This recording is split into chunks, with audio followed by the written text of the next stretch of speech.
प्यारे विद्यार्थियों, आपका अपना ट्रिक्स वाटिका यूट्यूब चैनल के ऊपर बहुत बहुत स्वागत है। आज हम अध्ययन करेंगे सूरदास जी के पदों का। प्यारे विद्यार्थियों, ये पद भ्रमर गीत से लिए गए हैं। जब उद्धव गोपियों को समझाने के लिए आते हैं तो गोपियाँ एक भ्रमर के माध्यम से उनको उपालंब देती है, उल्हाना देती है। किस प्रकार से उनको उल्हाना देती है, चलिए हम पढ़ते हैं। उधो तुम हो अति बड़भागी। उधो का मतलब उधव, तुम माने तुम, हो का मतलब हो, अति माने बहुत और बड़भागी का मतलब है भाग्यशाली। अरे उधव तुम तो बहुत ही भाग्यशाली हो। गोपियाँ कहती हैं कि अरे उधव तुम तो बहुत ही भाग्यशाली हो। अपरस रहत सन्हे तगाते नाहिन मन अनुरागी। अपरस का मतलब होता है स्पर्श न होना। रहत का मतलब रहना। स्नेह का मतलब होता है प्रेम। और तगाते, तगा का मतलब होता है धागा और तगा का मतलब होता है बंधन। नाहिन का मतलब होता है नहीं और मन का मतलब मन और अनुरागी का मतलब होता है प्रेम। इसी प्रकार से गोपियाँ कहती हैं कि श्री कृष्ण भगवान के पास में रहने के बावजूद भी तुम प्रेम रूपी बंधन को स्पर्श नहीं कर सके।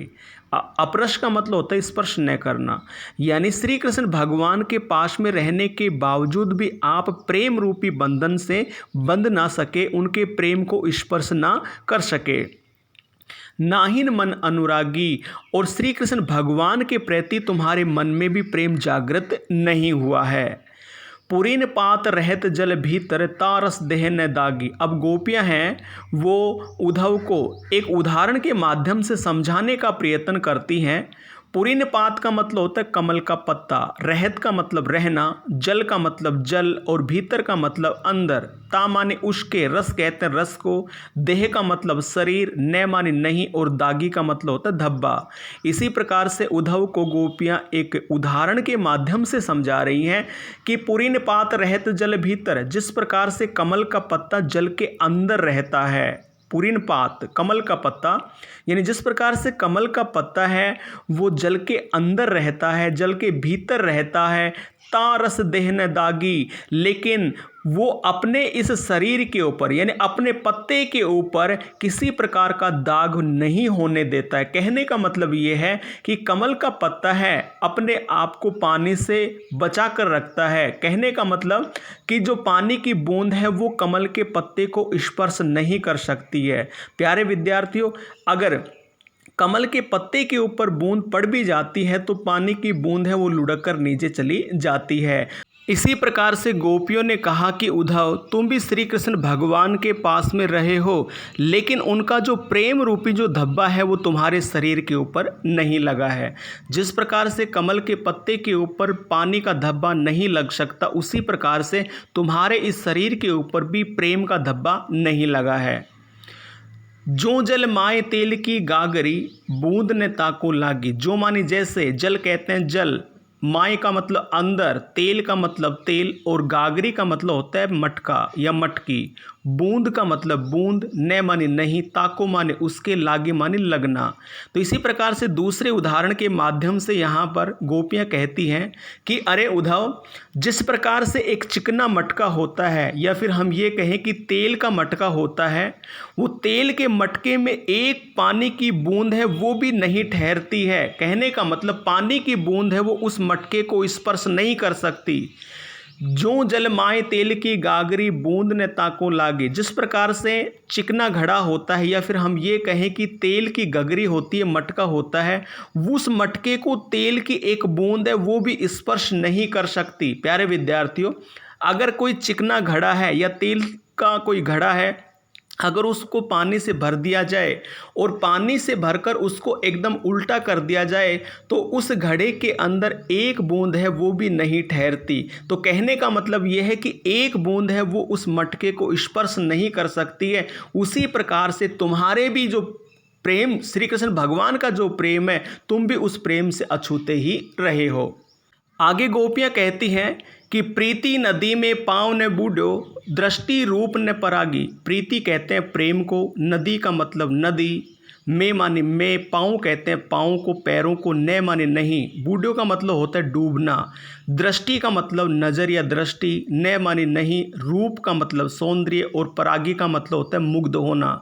इसी प्रकार से यहाँ पर आगे गोपियाँ कहती हैं कि प्रेम रूपी नदी में तुमने अपने पाँव को डुबोया ही नहीं है। प्रीति नदी में पाँव न बूढ़ो, यानी तुमने अपने जो पाँव हैं वो प्रेम रूपी नदी के अंदर डुबोए ही नहीं है। अगर तुम अपने पाँव को डुबोते तो तुम भी, जिस प्रकार से नदी में पाँव डुबोने से व्यक्ति को आनंद की अनुभूति होती है, आराम और तृप्तता की अनुभूति होती है, इसी प्रकार से श्री कृष्ण भगवान के प्रति तुम्हारे भाव हों जागृत हो जाते।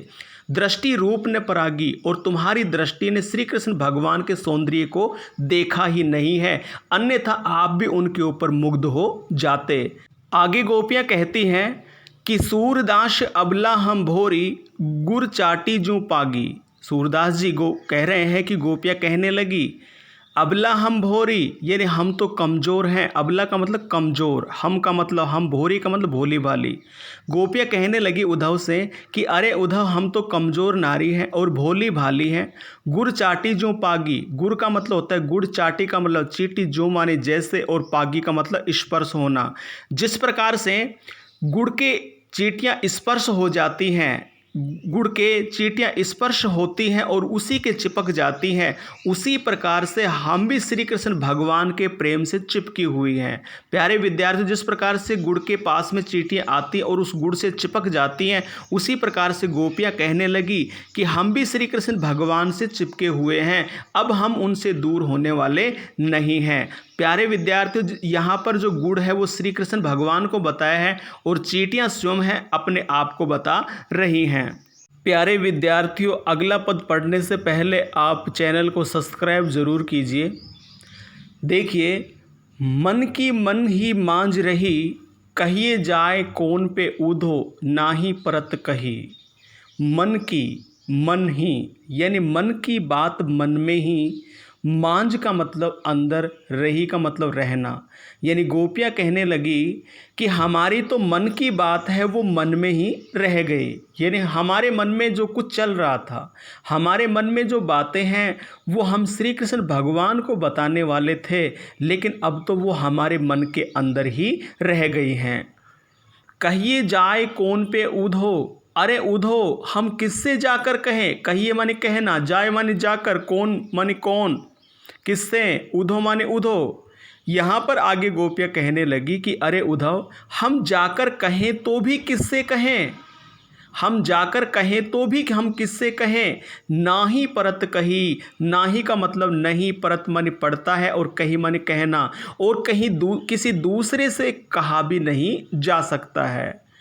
गोपियाँ कहती हैं कि हमारे जो मन की बात है वो तो हमारे मन में ही रह गई है, हम किससे जाकर कहें। और दूसरी बात यहाँ पर गोपियों ने बताई है, किसी दूसरे से भी कही नहीं जाती है। अवधि आधार आश आवन की, तन मन बिथा सही। अवधि कहते हैं समय को, आधार का मतलब आधार पर, आश कहते हैं आशा को, आवन का मतलब आने की। तन मन बिथा सही, तन कहते हैं शरीर को, मन कहते हैं मन को, बिथा का मतलब पीड़ा और सही का मतलब सहना। आगे गोपियाँ कहती हैं कि श्री कृष्ण भगवान की आने की आशा में ही हमने अपना जीवन यापन किया है, या फिर हम ये कहें कि श्री कृष्ण भगवान के आने की आस में ही हमारे इस शरीर ने और मन ने अनेक पीड़ा सही है। अवधि आधार आस आवन की, यानी श्री कृष्ण भगवान के आने की आशा के आधार पर ही हमने अपने इस शरीर में और मन में पीड़ा सही है। अब इन जोग संदेश नि सुनी सुनी, विरहनी विरहददी। अब माने अब, इन माने इन, जो कहते हैं योग को, संदेशनी का मतलब संदेश, सुनी सुनी माने सुन सुनकर, विरहनी का मतलब दुखी, विरह का मतलब दुख, और दही का मतलब जलना। आगे गोपियाँ कहने लगी, लेकिन हम तो पहले से ही दुखी थी, लेकिन अब तुम्हारा ये जो योग संदेश सुन सुनकर, यानी अब ये तुम्हारा योग संदेश सुन सुनकर हम दुख में और भी अधिक जलने लगी हैं। अब इन जोग संदेश नि सुनी सुनी, अब तुम्हारा ये योग संदेश सुनकर हम पहले से बहुत अधिक दुखी थी, और अब तुम्हारा योग संदेश सुनकर हम और भी अधिक जलने लगी हैं। चाहती होती गुहारी जीतते हैं, हम यहाँ से उनको पुकारना चाह रही थी। चाहते माने चाहना, होती माने होती, गुहारी का मतलब पुकार लगाना, जीतीते माने यहाँ से। लेकिन हम तो यहाँ से श्री कृष्ण भगवान को पुकार रहे थे, पुकार लगाना चाह रहे थे। उतते धार बही, लेकिन उधर से तो योग साधना की जो धारा है वो बह रही है। यानी कहने का मतलब, जब व्यक्ति को कोई कष्ट होता है तो वो अपने आराध्य देव को पुकारता है, अपने जो होते हैं उनको पुकारता है। यानी हम पहले से बहुत दुखी हैं, हम श्री कृष्ण भगवान को यहाँ से पुकार रहे थे, लेकिन वहाँ से तो श्री कृष्ण भगवान हमारा हालचाल पूछने के लिए तो नहीं आए, हमारे दुख के बारे में जानने के लिए नहीं आए, लेकिन वहाँ से तो योग रूपी जो धारा है वो बह रही है, अर्थात उन्होंने तुम्हें भेजा है। सूरदास अब धीर ही धरी क्यों, मर्यादा ने लही। सूरदास जी कहते हैं, गोपियाँ कहने लगी कि अब हम धैर्य कैसे धारण करें। अब माने, अब धीर का मतलब धैर्य, धरी माने धारण करना, क्यों माने कैसे या क्यों। मर्यादा का मतलब होता है मर्यादा, न माने नहीं, लही का मतलब रहना।